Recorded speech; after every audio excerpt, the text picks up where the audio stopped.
Oats সবাই কম বেশি খেয়ে থাকে। আজকে আমি ওটস রেসিপি করে দেখাবো।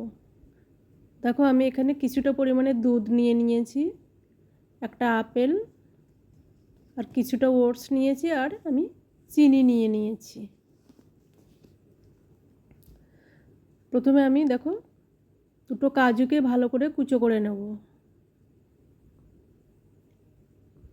ছোটো ছোটো করে কুচো করে নেব। একটা আপেলের অর্ধেকটা আমি নিয়ে নেব, কারণ আমার ওটসটা কম আছে, তাই একজনের জন্যে।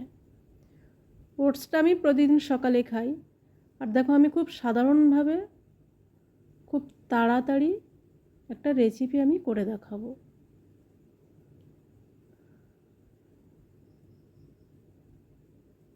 ভাত, রুটি বা ওটস সবাই সব রকম খেয়ে থাকে।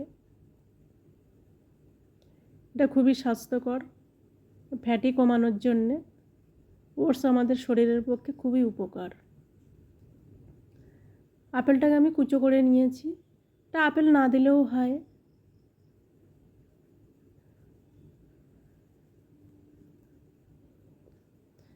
অর্ধেকটা আমি নিয়ে নিয়েছি আর অর্ধেকটা রেখে দিয়েছি। তারপরে দেখো আমি একটা বাটিতে জল গরম করতে দিলাম। জলটা আমি কম করেই দেবো ওটস পরিমাণে। ওটসটা দিয়ে দিলাম।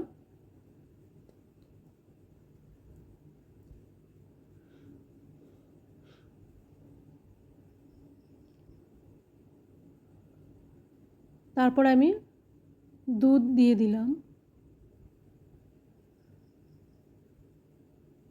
প্রথমে জল দিয়ে ওটসটাকে ফুটিয়ে তারপরে আমি দুধটা দিয়ে দিলাম।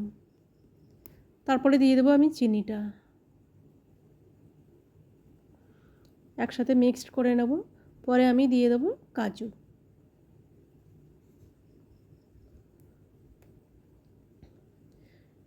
এটা বেশি পাতলা করব না, এটা খুব টাইট হয়ে যাবে, একটু ঠান্ডা হতে দিলে।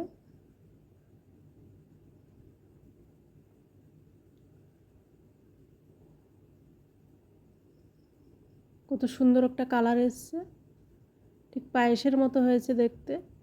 দুধটা অনেকে অ্যাভয়েড করতে পারো, আমি রোজই দুধ দিই না, দুধ ছাড়াই আমি এটা খাই।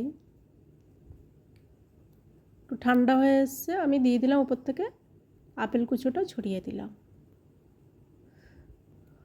ওটস রেসিপিটা কেমন হয়েছে তোমরা বলবে, কমেন্ট করবে, লাইক করবে।